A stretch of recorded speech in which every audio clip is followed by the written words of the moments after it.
All right, so you're here because you want to, make your reading hit harder. Yeah, make it stick. Less skimming, more remembering. Exactly. Yeah, Really getting the most out of every page. absolutely. To help you level up your reading game, we're diving into a YouTube video that you sent us. It's called How to Read Better by Jared Henderson, Great video. along with some other really insightful sources that you've shared. So this is going to be great. Yeah, and what's fascinating is that Henderson starts off, he compares reading to something we're all familiar with, exercise. Okay, hold on.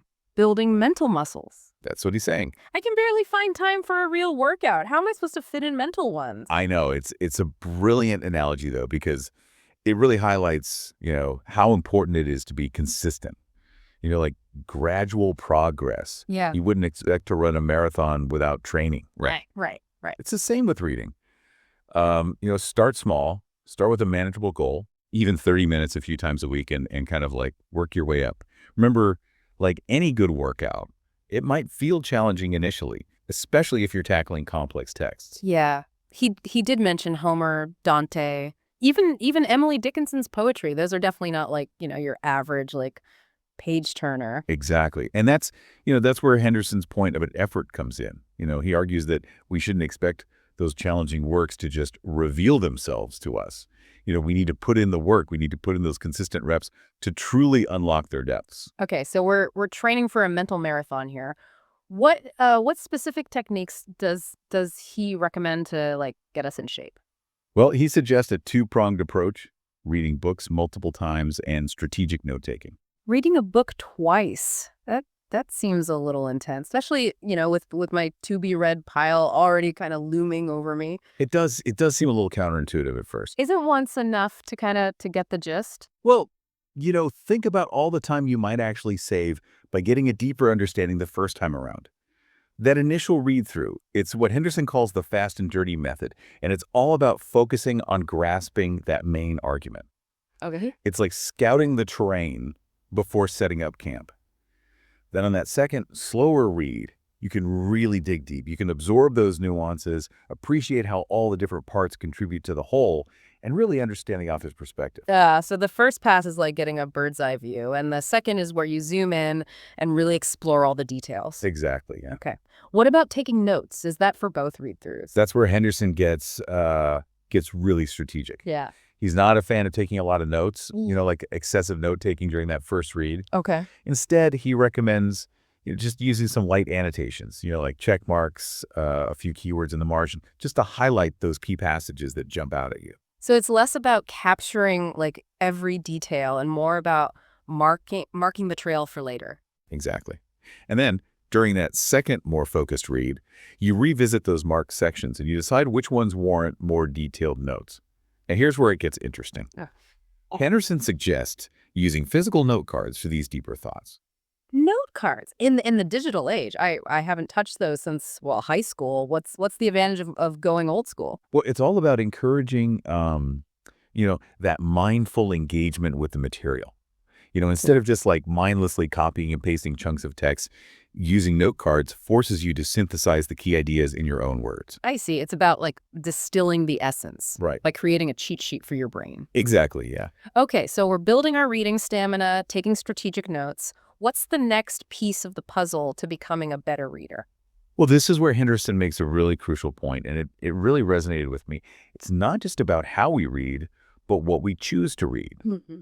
While reading widely does have value, he really emphasizes the power of choosing books with a purpose. Intentionality over just piling up, books on the nightstand. Exactly. Yeah. Okay, that makes sense. So how do we go about finding that purpose in our reading choices? Well, Henderson offers a few guiding questions. What topics genuinely spark your curiosity? Is there an author whose work you'd like to explore in depth? Or perhaps a specific genre you're eager to delve into? He uses the example of exploring political philosophy, starting with thinkers like Locke, Smith, and Marx. Pretty heady stuff, but the point is to connect your reading choices to a larger goal, a quest for understanding. So it's not just about, passively consuming books, but actively shaping a reading journey that really reflects reflects our intellectual interests. That's a really empowering way to think about it. It is. It's about building a reading list that reflects your individual curiosities, not just following the latest trends or bestseller lists. Now that's a challenge I can get behind, Yeah. but with our our busy schedules, finding the time to actually read can be a struggle. Any tips on fitting reading into our already jam-packed lives? Well, Henderson has this surprisingly simple but powerful suggestion. Carry your book with you. Wait, like all the time? Think of it as your secret weapon against those wasted minutes. Those wasted minutes that pop up throughout the day, waiting in line, commuting, even those few minutes before a meeting starts. Okay. Yeah. Instead of defaulting to your phone, open your book and squeeze in a few pages. Okay, I have to admit I'm totally guilty of the mindless scrolling in those moments. Wow. What if swapping even 15 minutes of that for like focused reading could make a difference? Henderson's got me rethinking my phone habits already. Well, that's the beauty of his approach. He's not suggesting a complete overhaul of your life, just small, manageable changes that can have a big impact over time. It's about creating a mindset shift where reading becomes an integral part of your day, not just something you squeeze in when you have spare time. Yeah. And, it's fascinating how he kind of subtly connects that practical tip back to his earlier point about reading being like exercise. Oh, I see it. By having our book handy, we're setting ourselves up for those mini like reps throughout the day, right? Building that reading muscle without overwhelming ourselves. It's like sneaking in a quick workout wherever we can. Precisely. And by having that book, ready to go, you're removing that barrier of getting started, which, let's face it, that's often the hardest part. That's so true. I can't tell you how many times I've thought, oh, I should really read, but the book is buried somewhere on a shelf, and suddenly I'm back to scrolling. But speaking of barriers, Henderson mentioned something that really struck me. He said that we shouldn't expect difficult books to just reveal themselves to us. What did he mean by that? Well, he's really tackling that common misconception that we can just pick up, a classic or a philosophical text and the brilliance will just magically jump out at us. He emphasizes that true understanding, it takes effort, even a bit of productive struggle, and that's okay. Right, those moments where you have to reread a paragraph like 5 times just to grasp the basic meaning. Sometimes I feel like I'm deciphering like hieroglyphics. Exactly. Yeah. But what's important is that Henderson doesn't frame that struggle as a negative. In fact, he suggests that it's an essential part of the process. Yeah. It's through that wrestling with the text, that active engagement, that we truly deepen our understanding. It's like the difference between, passively watching a lecture and actively engaging in a debate, right? You get so much more out of it when you're pushing yourself to think critically and contribute to the conversation. Precisely, yeah. It's not about simply absorbing information, Mhm. but about actively questioning, analyzing, and synthesizing it. And remember, Henderson's own background is in philosophy. He's spent years grappling with incredibly dense and complex texts, so he speaks from experience here. That makes his perspective even more valuable. It's not just like abstract advice. It's a testament to his own intellectual journey. But okay, let's be real. There are times when we're just totally lost. Like we've reread the passage, we've Googled all the terms, and it still feels like we're reading Greek. What do we do when we hit that wall? Well, while Henderson doesn't explicitly address this in the video, I think based on his overall approach, he'd probably advocate for a few key strategies. First, don't be afraid to consult outside resources. Look up unfamiliar words, research key concepts, or even find summaries and analyses of the text. There's so many incredible resources available to us now, both online and offline. So it's okay to admit we need help. Sometimes it feels like giving up, but it sounds like it's actually a sign of intellectual curiosity. Absolutely. There's no shame in seeking clarification, especially when you're dealing with challenging material. In fact, it demonstrates intellectual humility, and the genuine desire to learn. And beyond those external resources, consider revisiting that confusing passage later. Sometimes all it takes is a fresh perspective. Taking a break, coming back with new eyes can often make a world of difference. Oh, that's a great point. It's like letting your subconscious mind kind of work on the problem in the background. Exactly. Yeah. You might be surprised by how much more sense it makes after you've had some time to digest, the earlier parts of the text. And finally, if you're still completely stuck, It's okay to acknowledge that a particular passage or even an entire book might be beyond your current grasp. You mean it's okay to gasp, not finish a book? It doesn't mean you've failed as a reader. It simply means that you might need to develop some more foundational knowledge or context before tackling that specific work. You know, think of it as adding it to your reading queue for a later date when you're better equipped to appreciate its nuances. That's such a relief to hear. I think a lot of us feel this pressure to finish every book we start, even if it's not really serving us at that moment. Well, it's all about reading with intention. You know, if a book is causing undue frustration and preventing you from enjoying the process, it might be a sign that it's not aligned with your current reading goals. So it's a constant process of self-assessment and adjustment where we're not just passively absorbing information, but actively shaping our reading experience to match our intellectual curiosity and learning style. Precisely. And that's what makes reading such a powerful and personal journey. So I love that. It's not just about ticking books off a list, but engaging in a lifelong conversation with ideas and authors. And speaking of authors, Henderson had some really interesting thoughts on how we should approach their works. Yeah, he challenges the idea of, focusing solely on an author's greatest hits and suggested that we broaden our horizons. Right. He encouraged exploring their lesser known works as well. What's the value in going beyond the bestsellers? Well, it allows us to gain a more holistic understanding of their thought and evolution. By delving into, a wider range of their work, we can see how their ideas developed over time, what themes consistently emerged, and even how their writing style might have changed. It's like getting to know a person on a deeper level, beyond just their surface level achievements. So it's like the difference between judging someone based on their highlight reel versus spending time with them in their everyday life, right? You get a much richer understanding of who they really are. Exactly, yeah. By immersing ourselves in a wider body of work, we can start to identify patterns and nuances that might not be apparent from just reading, their most famous pieces. It's like becoming a literary detective, right? Right. Piecing together clues to understand the author's motivations, their influences, even their struggles. Precisely. And that deeper understanding can really enrich our appreciation for even their most celebrated works.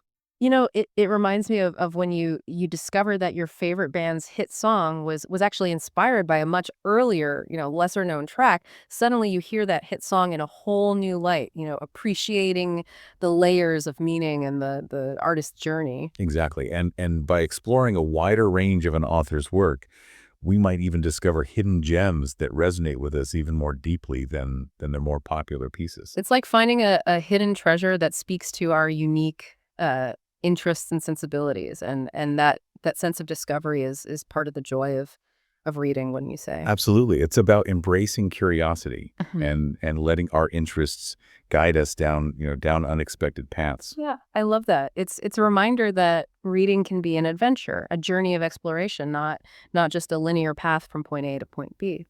And speaking of paths, Henderson used a really interesting metaphor to describe our approach to note taking. Yeah, he referred to them as a limited resource, which I thought was quite insightful. Right. What did he mean by that? Do we only get like so many notes per book?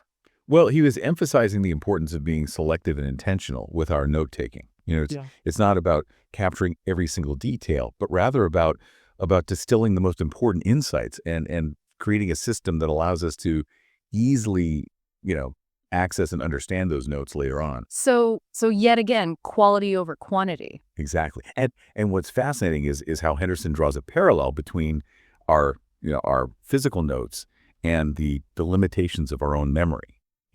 We can't possibly retain every piece of information we encounter, so we need to develop strategies for prioritizing and organizing the knowledge that truly matters to us. It's like creating a mental filing system, right? One that's organized and easily searchable so we can quickly retrieve the information we need when we need it. Precisely. And Henderson's approach with its emphasis on light annotations during that first read and more detailed notes on the second pass, it's designed to optimize that process. It's like a two-stage filtration system. Right. First, we're skimming for those golden nuggets, the most salient points. Yeah. And then on the second pass, we're refining and distilling those insights into a more manageable and meaningful form.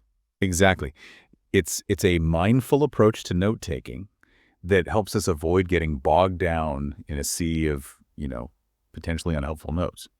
It reminds me of the difference between, hoarding every piece of paper you come across and curating a collection of valuable documents. One is cluttered and chaotic. The other is organized and easily accessible. That's a great analogy. And Henderson's suggestion to use physical note cards for those deeper reflections, Yeah. it's a deliberate choice. I see what you mean. It forces us to be more concise and thoughtful in how we capture those key ideas. No more rambling paragraphs or endless bullet points. Exactly. It's about moving away from that temptation to just copy and paste, large chunks of text and instead distill those insights into our own words. It's like the difference between taking a snapshot of a beautiful landscape and actually sitting down to paint your own interpretation of it, Mhm. right? One Yep. one captures the surface details while the other requires you to engage with the scene on a deeper level and make choices about, what to emphasize and how to represent it. That's a beautiful way to put it. And Yeah. and Henderson's approach to note taking really echoes a theme that runs throughout his entire video. The importance of active engagement with the material. Right. It's not about passively absorbing information, but about actively questioning, analyzing, and synthesizing it in a way that makes it personally meaningful and memorable. Exactly. And by taking the time to reflect on what we've read and distill it into our own words, we're not just memorizing facts. Yeah. We're integrating those ideas into our own understanding of the world. It's like the difference between, simply looking at a map and actually walking the terrain, right? You experience the landscape firsthand. You overcome obstacles and create your own mental map of the journey. That's a perfect analogy. And this emphasis on active engagement, it aligns with a growing body of research on effective learning strategies. Wow, that's interesting. What does the research say? Well, studies have shown that techniques like spaced repetition, active recall, and elaborative interrogation, which encourage learners to actively retrieve and process information, it it leads to significantly better retention and understanding compared to passive methods like simply rereading or highlighting. So Henderson's approach isn't just a hunch, it's backed by science. That makes his recommendations even more compelling. Absolutely. And it really highlights the importance of, moving beyond just feeling like we've read something Hmm. to actually engaging with the material in a way that transforms it into knowledge we can retain and apply. It's like the difference between, simply observing a chef prepare a dish and actually rolling up your sleeves, experimenting with the ingredients and developing your own, culinary skills. You're not just a spectator, you're an active participant in that creative process. Exactly. And that's what makes reading such a powerful tool for personal growth and intellectual development. It's not just about acquiring information, it's about cultivating a mindset of active inquiry and a lifelong love of learning. Wow, this deep dive has really given us a new perspective on reading. It's not just about speed or quantity, but about intentionality, engagement, and really connecting with the material on a much deeper level. It is, isn't it? And what's so valuable about Henderson's approach is that, it's not about one magic trick. He's giving us a whole toolkit from selecting the right books to incorporating those mini reading reps throughout the day. It's about building a sustainable practice, one that fits into our lives and fuels that curiosity. It's funny, he didn't specifically mention audiobooks in the video, but I feel like a lot of his principles apply there too, right? Especially the idea of finding those stolen moments throughout the day to connect with a text. Oh, absolutely. I think there's this tendency to think of audiobooks as somehow lesser than reading, physical books. But the key is that engagement. Yeah. Are you actively listening, connecting with the narrator's voice, visualizing those scenes, and pondering those ideas? If so, then you're reaping many of the same benefits. That's so true. Sometimes I find myself zoning out while I'm listening to an audiobook, almost like background noise, but when I actively engage, it's incredibly immersive. It's like having a conversation with the author, hearing their words come to life. And speaking of engagement, what resonated with you most from Henderson's approach? For me, it was that emphasis on that second read. It just clicked with me that, instead of rushing through a book to get to the next one, slowing down and revisiting the text allows you to really savor it. It's like the difference between, a quick glance at a painting and spending time to really appreciate its composition, its colors, its brushstrokes. I love that analogy. It's about deepening that relationship with the text, not just racing to the finish line. It's about becoming a more thoughtful and intentional reader and ultimately a more insightful thinker. And you know what? This whole conversation has inspired me to take a look at my own reading habits. I'm definitely going to try incorporating some of Henderson's tips, starting with being more mindful about my book selections. What about you? Well, I've already started carrying a book with me everywhere I go. You never know when you'll find a few minutes to squeeze in a chapter. And I have to say, it's been surprisingly refreshing to disconnect from my phone and reconnect with the printed word. I can imagine. Well, while on that note, it feels like we've reached the end of our deep dive. We've explored some incredibly valuable strategies for becoming better readers, and it's clear that it's a journey, not a destination. It is indeed. Yeah. It's about cultivating a lifelong love of reading, a curiosity for new ideas, and a willingness to engage with the world in a more thoughtful and meaningful way. Beautifully said. So for you listening, we encourage you to continue this exploration. Take Henderson's advice to heart, experiment with different techniques, and discover what works best for you. Remember, reading isn't just about consuming words, it's about expanding your mind, enriching your life, and sparking your imagination. Thanks for joining us on this deep dive.